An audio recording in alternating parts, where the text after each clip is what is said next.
hello. It's nice to see you again. Likewise. Like a lot has happened in the last few months since we've seen each other. I want to talk first. I want to ask you first about fear, fear itself. Um, and you said that in politics, your party was becoming the party of fear. So let's talk about that. What is it that you fear, if anything? Well, I mean, in that context, somebody asked me when I was at a demonstration, in Germany, and at the beginning of the pandemic, in August of 2020, and there were 1 million people there from all the countries of Germany, and it was like a kind of a Woodstock crowd. It was a very, very diverse crowd, and I was in the crowd shaking hands with thousands of people, and I was not at that time wearing a mask, and almost nobody was. And an NBC film crew, completely masked, approached me at that time, and they said, you're not wearing a mask, aren't you scared of COVID? And I said to them, well, there's things I'm a lot more frightened of than COVID. And they said, like what? And I said, like my children growing up in an America where there's no constitutional rights.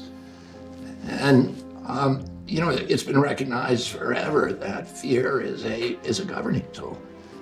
And particularly for totalitarian elements, it's always been the most attractive. Fear, hatred, all of these, kind of dark features of human nature can be used, prejudice, tribalism. But fear is the most potent one. And that's why in 1932, when he was inaugurated, Franklin Roosevelt said the only thing that we have to fear is fear itself.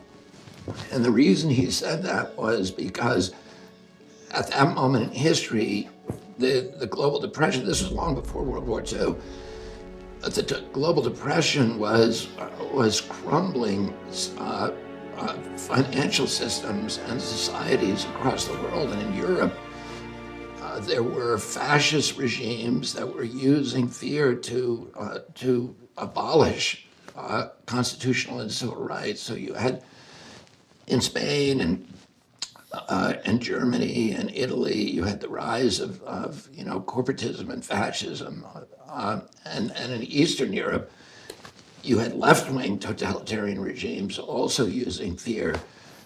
And in our country, people completely at that point lost faith in our economic system. They were putting their money in their mattresses.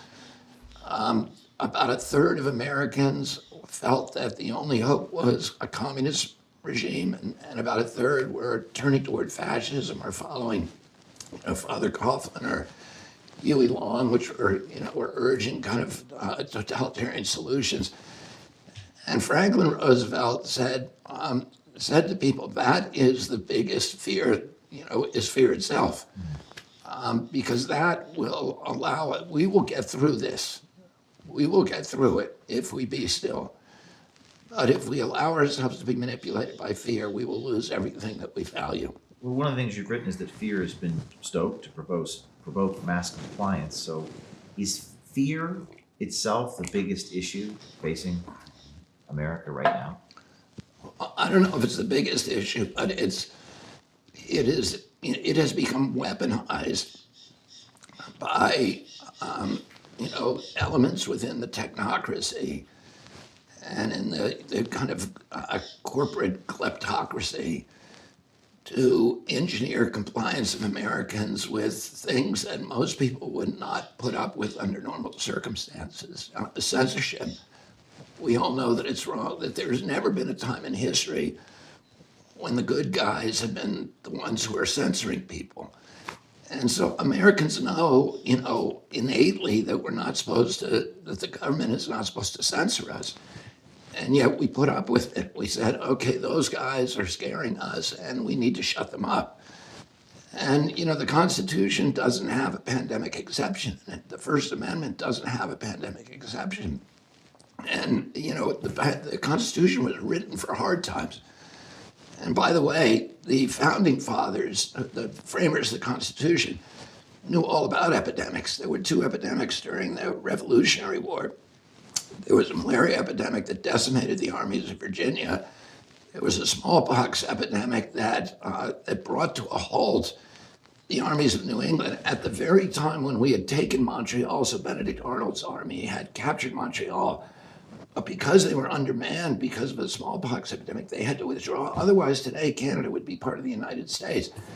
And everybody knew that. The framers of the Constitution knew, what had happened, that these illnesses had really injured the American war effort. And then between the end of the Revolution and the ratification of the Bill of Rights, which is about a 9-year period, there were epidemics in every city in our country that killed tens of thousands of people. There were smallpox epidemics, cholera epidemics in Philadelphia, Boston, New York, and cholera epidemics that took tens of thousands of lives.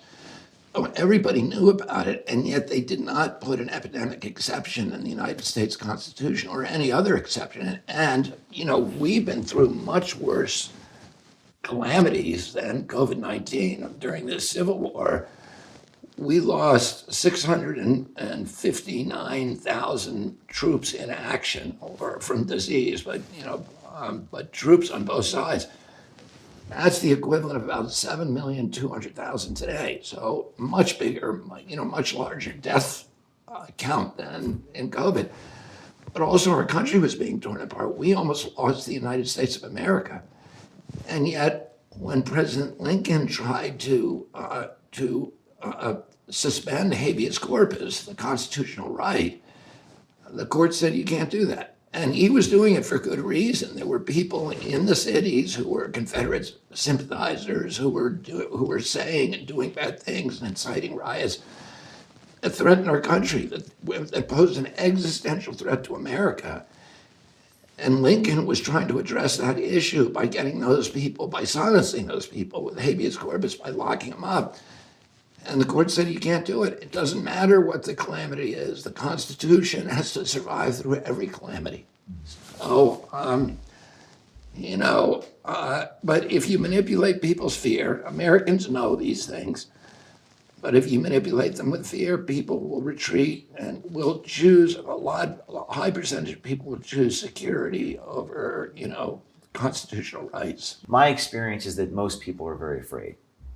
That's what people talk to me about. And they sort of look to some things that we've done with bewilderment and wonder.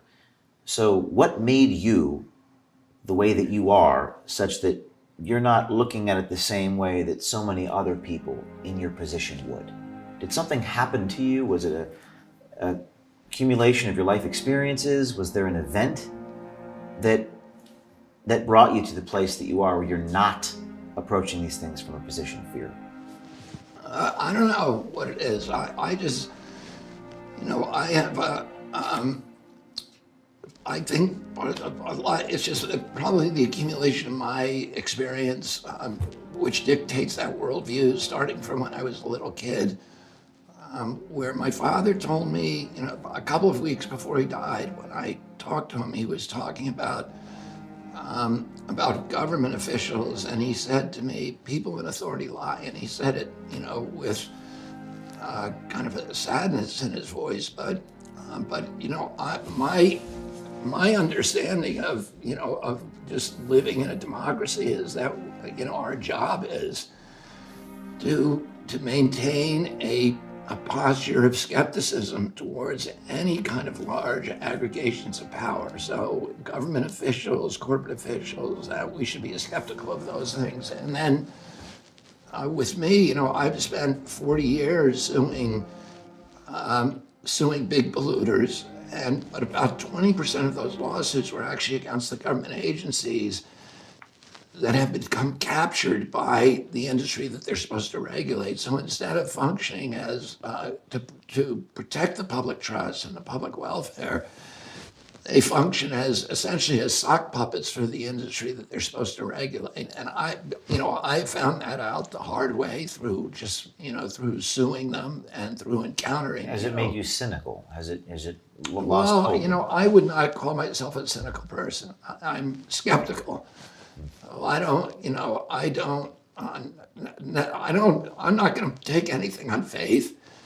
I'm always going to question things and say, is that really true? If you tell me something, I'm going to say, what, I want evidence-based. I want evidence-based medicine, and I just want evidence-based world. I don't, Well, your father said, he said, the people in authority lie. Has Yeah. it gotten worse? Or has it always been this I bad? don't think probably human nature has gotten worse, but I think the institutions of our democracy have declined, have eroded. And that includes not only the institutions of government, the regulatory agencies, and the White House and Congress, but also the press, which is a critical institution. And when did that start happening, or was it linear? Was there an event? I think, what I really saw, the decline in the public agencies, like the environmental agencies and the public health agencies, really began around 1980. And if you remember, Earth Day happened in 1970. 20 million people came out onto the street, the biggest public demonstration in American history, demanding that our politicians, Republicans and Democrats, return to the American people these ancient environmental rights. Before Earth Day, the year before Earth Day, the peregrine falcon went extinct in the east. The Adams peregrine, the most spectacular predatory bird, Lake Erie was declared dead. We had, fires. We had these oil spills that closed all the beaches in California. The Hudson River or the Cuyahoga River that year in '69 caught fire and burned with flames that were 8 stories high, and nobody could put it out. And people were, this accumulation of environmental insults drove 20 million people out onto the streets. It was the biggest demonstration in American history, and it scared the political system. Republicans and Democrats got together. Richard Nixon was then president. He created EPA, signed the Clean Air Act, signed the Clean Water Act, and then we passed over the next 11 years 28 major statutes going right up to 1980, the Endangered Species Act, CERCLA, RCRA, all these environmental safe drinking water. And industry was kind of caught off guard. And those statutes were costing them a lot of money. And industry began mobilizing in the late 70s. And by the early 80s, they were in a counterattack mode. And they understood that they needed to get a hold of these regulatory agencies and make them industry friendly. And that process, I watched that process because I was from 1984, I was, litigating against polluters. I joined the commercial fishermen on the Hudson River and started suing polluters on And the by the Hudson. way, I used to swim in Croton on Hudson when I was a child in the 90s. Was it cleaned up by then? No, Mid-90s? that may explain some stuff about you, James. But it was not clean. There's a swimming hole near Croton on Hudson, very sandy. I don't know if you know what I'm talking Yeah, about. I've been swimming. In fact, I scuba dived one time the entire length of that river from the Croton Dam all the way to the mouth of the Hudson River. So I've swam in the entire Croton River, and that town was a very important part of the history of the commercial fishermen on the Hudson River. It was one of the enclaves of the commercial fishery, and those are the people that I represented for When did it get cleaned up? 40 the years. river? It started. The cleanup started really in the in the mid '70s. I mean, my group started suing polluters back then, and I joined them then in '84, and we brought 500 lawsuits against Hudson River polluters. And today, the Hudson is the richest waterway in the North Atlantic. It produces more pounds of fish per acre, more biomass per gallon than any other waterway in the Atlantic Ocean north of the equator. So you mentioned the EPA, the administrative agencies like the CIA and the FBI, and your uncle, John F. Kennedy, expressed desire to, quote, splinter the CIA into 1,000 pieces and scatter it into the winds, unquote. I myself have been raided by the FBI. I'm one of the few, if not the only, journalist in American history to be raided by FBI agents who took my and my colleagues' journalist notes, and the ACLU came to my defense, which is, I think, a good thing. But in terms of these agencies, Going back to my question about was it always this bad? J. Edgar Hoover was the head of the FBI 50 years ago, 60 years ago. Was it worse back then? Is it as bad? Is it getting worse now? How would you compare present day to when your uncle was president? You mean with the enforcement agencies? Yes. I think it's more insidious today because of the technologies of control. Back then, back then you had really terrible people running the agency, like Alan Dulles and James Jesus Angleton, Frank Wisner, people who were genuinely murderous and felt like there was no, controls on their behavior. And they started Operation Mockingbird at that point, which was an operation to compromise American journalists. So they had about 400 journalists that we know of. Carl Bernstein wrote an article about Mockingbird around 1975 or 76 in Rolling Stone. And at that point, I think there were some 400 editors, journalists, from all the largest publications. The New York Times had been compromised. The Washington Post was basically. What do you mean by compromised for people who? Well, they were functioning. The high-level people at those journals were working for the agency or had signed secrecy agreements with those agencies, with the CIA, and at CBS, ABC, NBC, high-level journalists. So today, today that's going on. After 75, when it all came out, during the Church Committee hearings, the CIA promised that it would no longer compromise American journalists. It continued the program to compromise journalists all over the world, and today the CIA is the biggest funder of journalism in the world. And how about present day? They fund it through USAID. But in 2016, Obama, there's a provision in the CIA charter that says that the CIA cannot propagandize the American people. President Obama adopted and I think it was through an executive order in 2016, that essentially reopened the door for Operation Mockingbird so that the CIA began once again to propagandize American And people. how are they doing that presently? Well, I mean, we know that they did it. We've published articles on the CHD website that shows the journals that appear now where high-level intelligence officials are, or people associated with the intelligence industry, are running those journals, like Noah Schlackman, who runs Rolling Stone, who came from Daily Beast. Daily Beast was run by John Avalon, who has deep ties to the intelligence agencies. But even journals like Smithsonian and National Geographic, Nature, the Washington Post, the New York Times appear to be compromised by the CIA. We know from the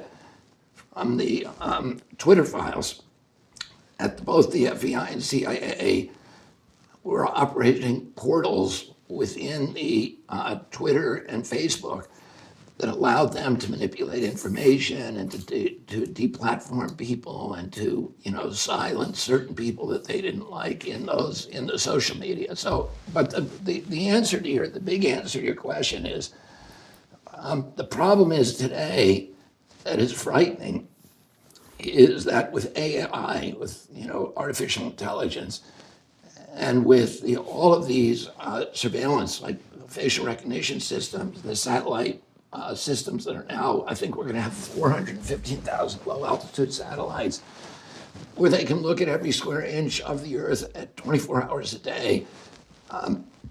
They have technology that can look through walls, and just surveillance technology. We're all under surveillance. Your GPS, your cell phone is spying on you. We're carrying around these devices that are all spying on us, or all have the capacity to spy on us, and of course they are. To what end? What? To what end? Well, I mean, the thing that's financing most of this is our commercial and mercantile interests. Oh, you start talking. I mean, I'm sure you've had this experience where you say, I need a better mattress. I can't sleep at night. And then 20 minutes later, you get this, a bunch of mattress ads on your cell phone. Well, they're listening to you. And that's kind of innocuous and actually convenient that they're listening to you and then putting up, So solutions the to your regulatory problem. capture. But the government also is listening to you.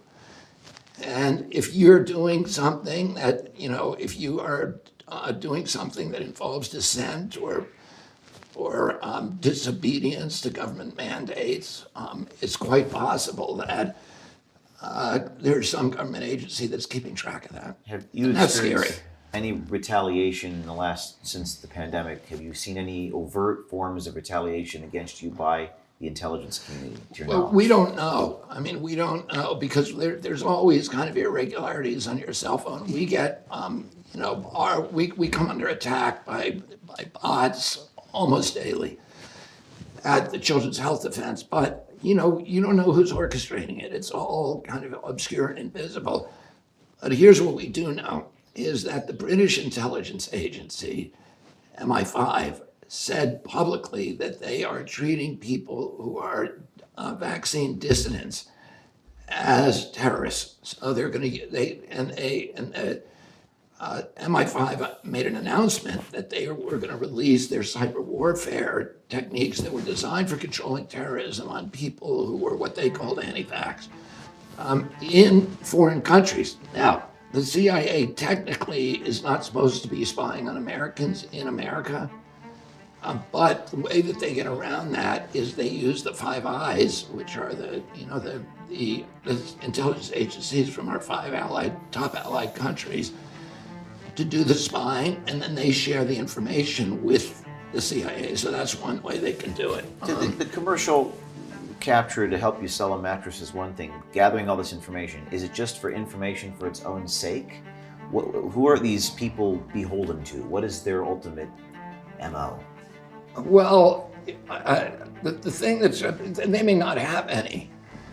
They may just, there may be no sinister motive at this moment in history. The problem is that once you put that power, once you give that power to a government, it will, and this is a solid rule, any power that the government has, it will also ultimately abuse to the maximum extent possible.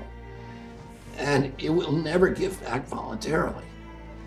And, the last rule is that nobody ever complied their way out of totalitarianism. So we're all going along with it. And we don't know. And if Edward Snowden had not come out, we would not know that any of this was going on, that our telephone calls are all being monitored, that our text messages and emails are all being monitored and stored in these big data centers in Utah, and that there's nothing that you do that is private anymore.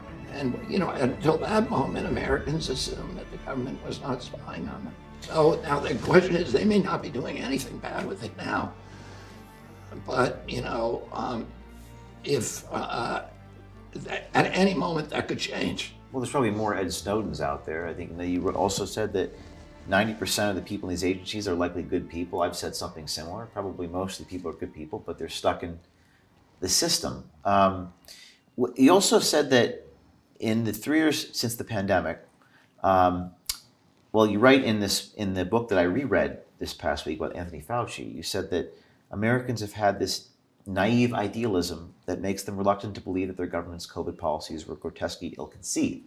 I feel like people are waking up. That's from my position. Do you think people are becoming less naive since the pandemic, that they're being shaken awake? I think there's more skepticism particularly about the medical agencies, the public health agencies, that CDC lost a lot of credibility. Which is good because CDC doesn't deserve the credibility at this point. People should be skeptical, and we need to be skeptical to protect ourselves and our children. It's bad overall because, we really should be strengthening democratic institutions and strengthening public faith in democratic institutions. But the way you do that is by making those institutions trustworthy. not by lying to people. So, and until that happens, it's good for people to exercise skepticism and mistrust. When I reread the Fauci book, I couldn't understand how a man like that was so effective.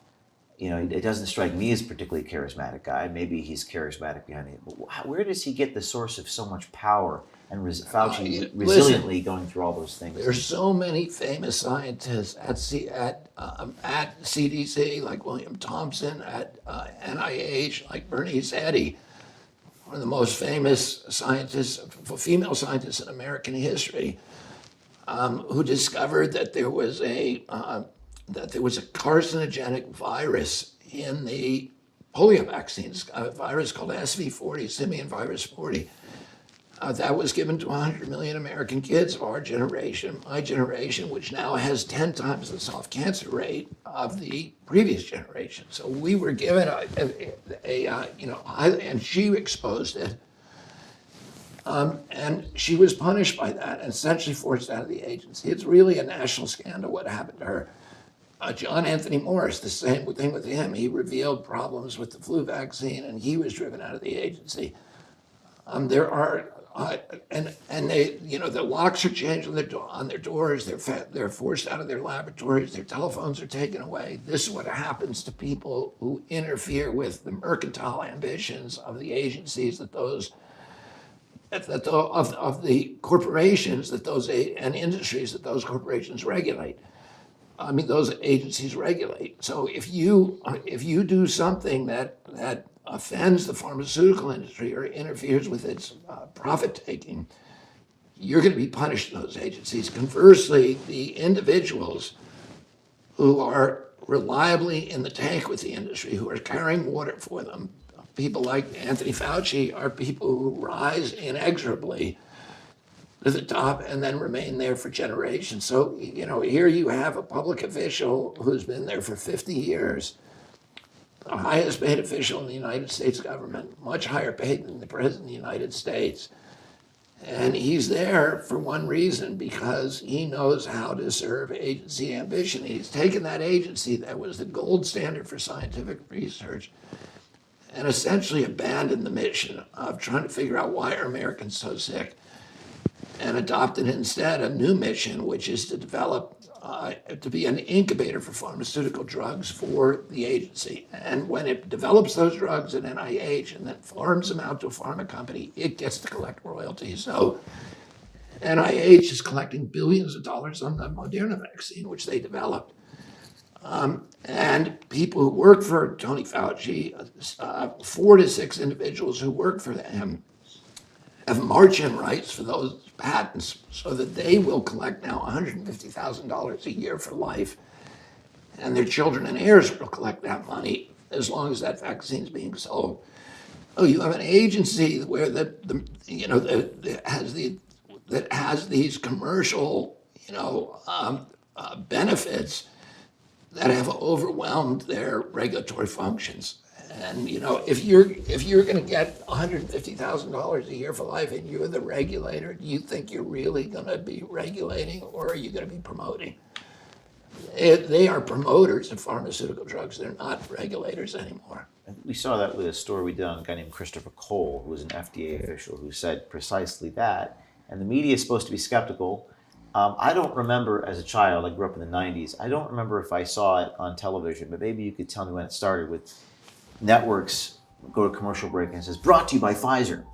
Has that been happening for decades? Well, a big change happened, James, in 1997, when FDA changed its policy and allowed direct-to-consumer advertising by pharmaceutical companies on TV. That was not allowed before.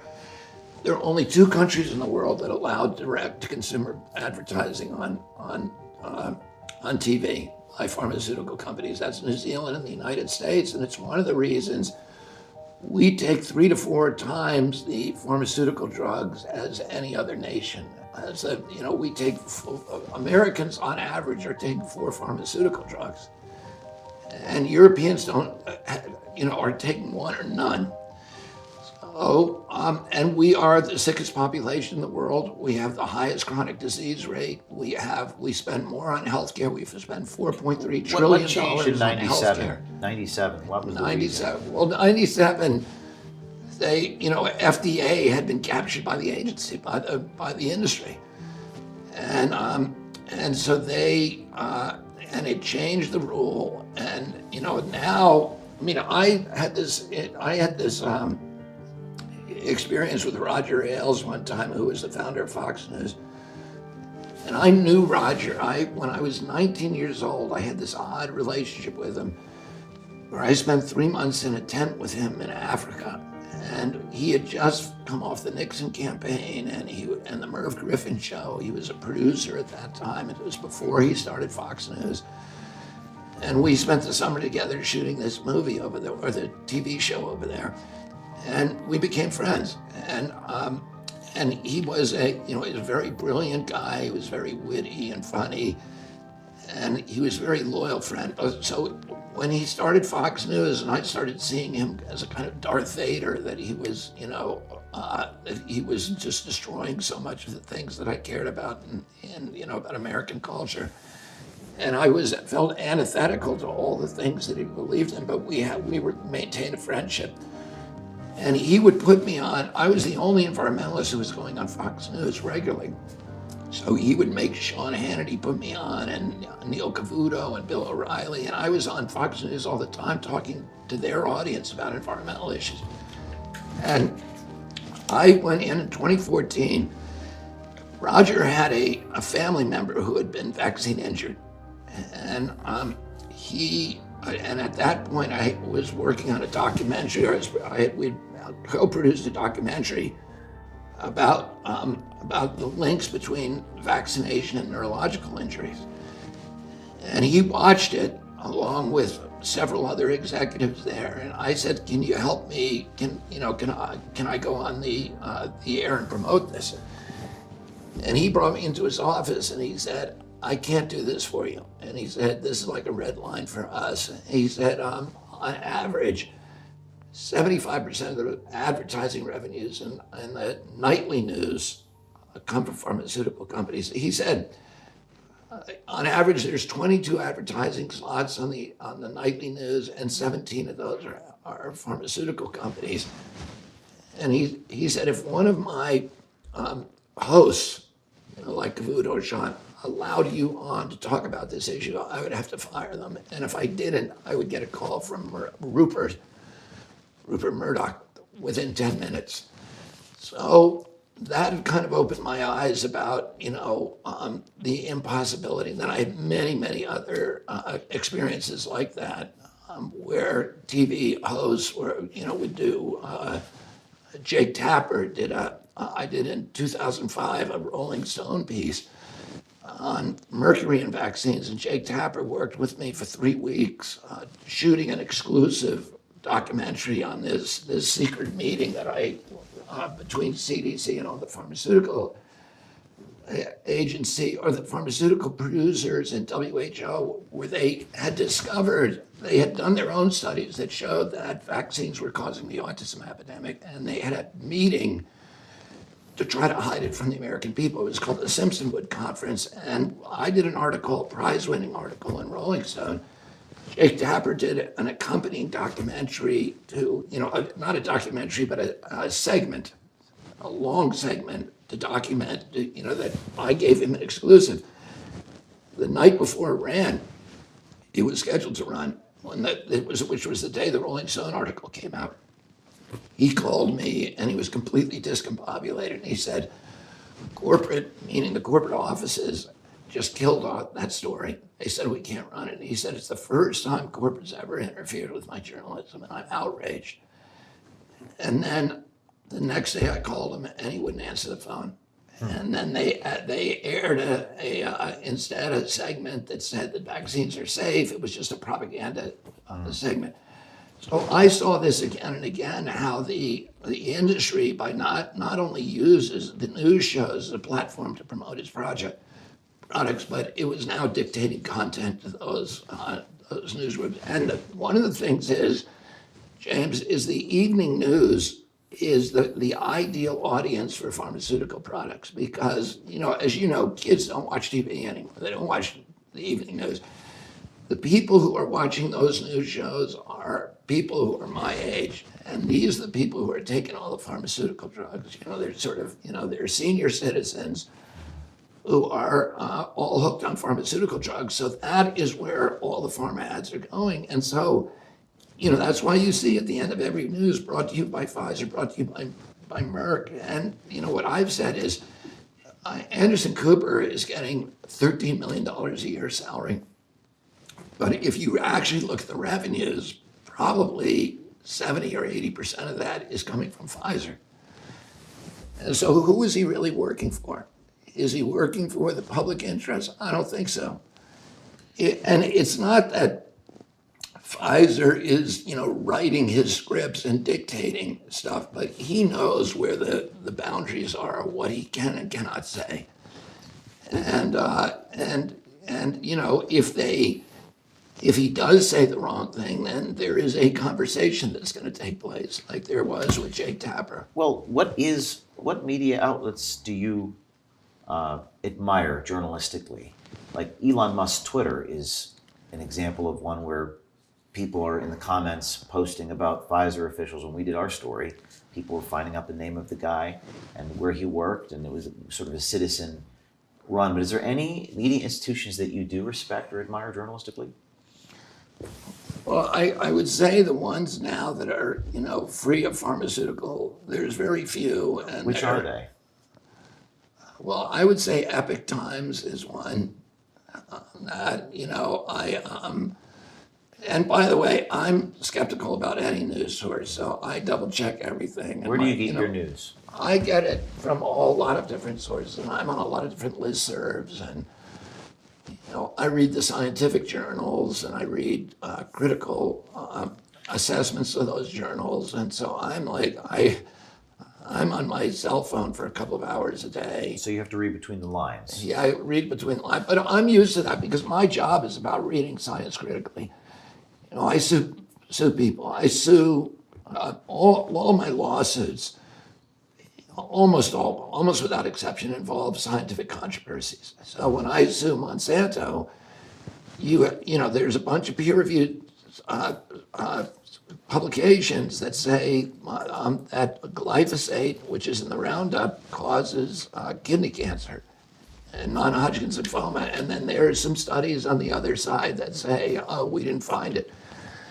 And when we went to court against Monsanto, I tried 3 cases against them. They had the top scientists in the world from Stanford, from Yale, from Harvard, coming in and saying glyphosate is safe, Roundup is safe. And then we had our own scientists from Harvard, Stanford, and Yale saying, no, it isn't. So that's why, when somebody says to me, trust the experts, I'm like, which expert? Because there's always experts on both sides. And, that's not science. And what the experts say is not science. What Tony Fauci says is not science. The CDC says is not science. Science is what you read in PubMed, in peer-reviewed publications, and even that you have to read critically because those guys, a lot of them are on the tape too. Debbie Bernal was one of 2 Pfizer officials that came to me, and she went public in March with me on a stage. And she communicated to me just how scared she was. There were vans outside of her home. She was terrified. Are you, going back to the fear issue, do you ever get scared that these government agencies, these pharmaceutical companies are going to try to physically harm you or the people that you care about? I don't get scared about it, and I don't worry about it, but I know I'm aware of it. I'm aware of that danger. But I'm not gonna worry about that stuff. And I feel like, this is my country, and I have a kind of a duty to fight that kind of stuff.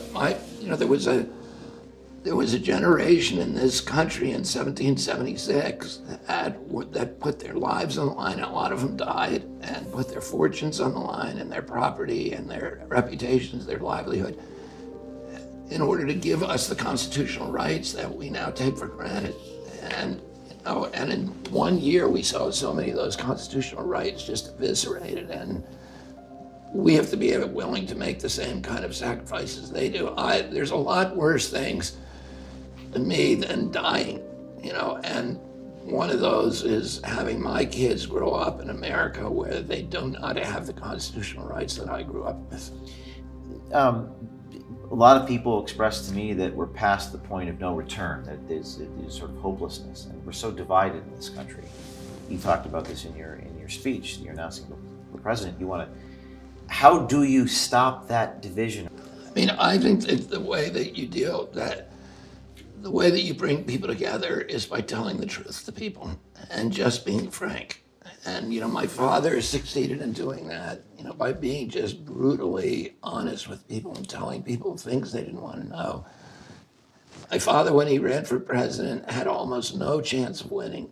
He was going against an elected president of his own party.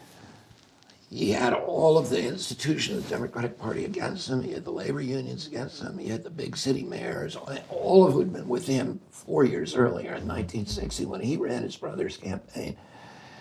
He had the liberal media against him, including the New York Times, the Village Voice. He had the liberal Democratic clubs. He had Hollywood was against him because they were all with McCarthy. And even the New Deal people who he had brought into office were now all working for LBJ. And nobody wanted him to run for president, but he did. So he ran for moral reasons because he could not support the war. And so he could not support LBJ.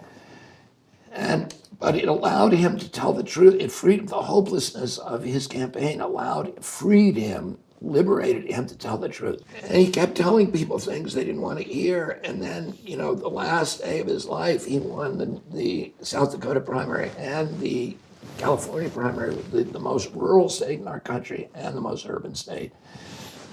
And the people who lined the railroad tracks, when we took his body from New York to Washington, D.C., there was 2 million people on those tracks, and they were every color. It was a cross-section of America. It was white, black. It was Catholics, priests, and rabbis, and nuns, and military people and hippies.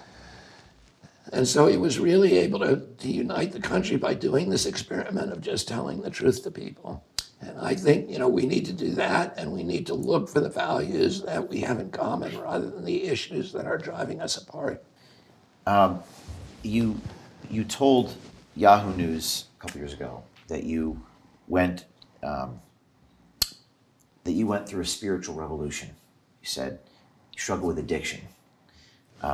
Tell me what that revolution was. What do you mean when you say spiritual revolution? Well, I don't know if it was a that I call it a revolution. I had, like many people, a spiritual realignment.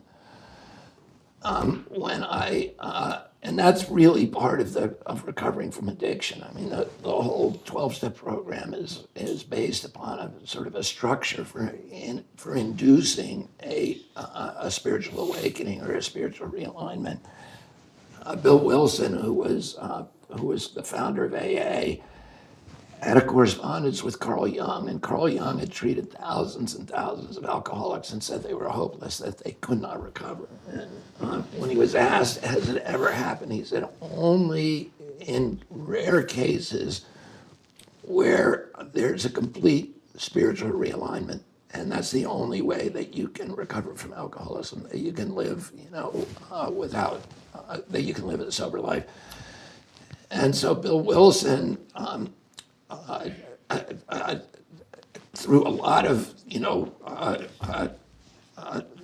through many, many kind of paths, discovered a method for inducing spiritual awakenings. And through going through the 12 steps, and then also by helping other alcoholics, which is part of that. How old were you when you... I got sober when I was 28. 28. Mm-hmm. Do you think you can actually pull this off? Do you think you can win? Are you an optimist? I do believe I can win. And our polling, our internal polling shows, is very, very What is it right optimistic. now, as of this week? Well, our internal polling shows me beating Trump 8 points. Oh, I think because of my ability to attract independents and many Republicans, that I actually have probably a better chance of winning the election than any other Democratic candidate. And you would consider yourself an optimist, a Yeah. hopeful person.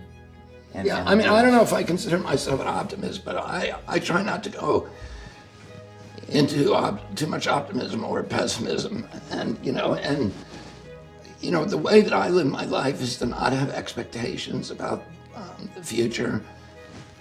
And I learned that, as an environmentalist, because when you're an environmentalist, if every victory that you have is temporary and every defeat you have is permanent, and you end up losing, seeing a lot of stuff lost, which I did. You see places that were sacred and beautiful being destroyed. You see species disappearing. You just see things that are going wrong. So it's like this too shall pass, sort of. Well, a lot of environmentalists burn out because they get so crushed by these, and I just didn't want that to happen. So I said, I'm going to focus on my own conduct. And I really don't have any control over anything except for this little piece of real estate inside my own shoes. And God's in charge of the results, but I have to do my part, which is to get up every morning and say, reporting for duty, sir, and then going out to the front lines and fighting the battle. And if we win or lose, that's in God's hands, but I don't have expectations. So if we lose, I'm going to treat it the same way as if we win.